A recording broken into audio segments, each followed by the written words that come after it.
दो छोटे से गांव जहां जिंदगी के मायने सिर्फ मिट्टी, सरसों के खेत और उस डीजल इंजन की धक-धक तक सीमित थे, जिसकी आवाज़ मीलों दूर तक सुनाई देती थी। यहाँ कुछ नहीं बदलता था सिवाय मौसम के, पर उस बसंत गांव की हवा बदल गई। चुनाव का बिगुल फूंका जा चुका था। सबसे पहले धूल उड़ाती एक भूरे रंग की गाड़ी आई। उसमें बैठा था गंडा सिंह, एक ऐसा आदमी जिसे पूरा जिला जानता था। ठगों का सरदार, जिसके पास शराब की मशीनें थीं और जेब में पुलिस।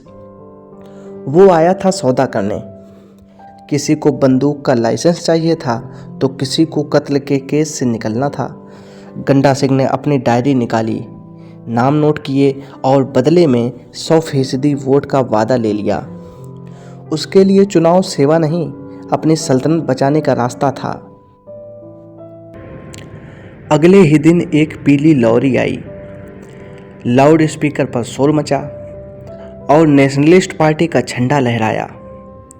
वकील करतार सिंह और उनके साथ थे करोड़पति सेठ खुटकनकर।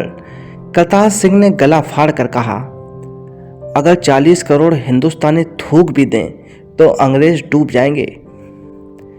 अजीब बात थी, देशभक्ति की बातें वो कर रहे थे जिन्होंने काला बाजारी से गोदाम भरे थे। उन्होंने गंडा सिंह को शराबी कहा, किसान पार्टी को नास्तिक बताया और जिंदाबाद के नारों के बीच धूल उड़ाते हुए वापस चले गए। फिर एक शाम बिना किसी शोर के सफ़ेद टट्टू पर सवार बाबा राम सिंह आए। लंबी सफ़ेद दाढ़ी, शांत चेहरा। उन्होंने किसानों के लिए जेल काटी थी, अपना घर बार कुर्बान कर दिया था। लोग उनके पैरों की धूल चूमने लगे।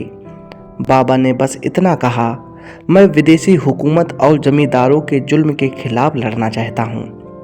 उन्होंने किसी को गाली नहीं दी, न किसी को लालच दिया। वो अकेले आए थे जैसे कोई सच्चा गुरु आता है।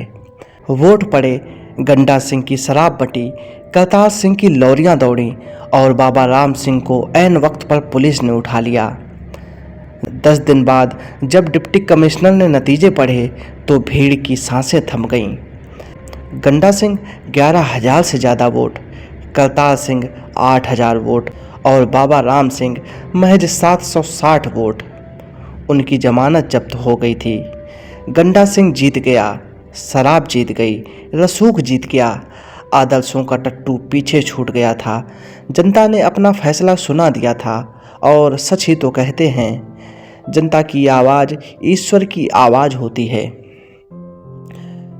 भंबा के खेतों में सरसों आज भी लहलहा रही है और मिल का वो डीजल इंजन आज भी वैसे ही धक धक कर रहा है।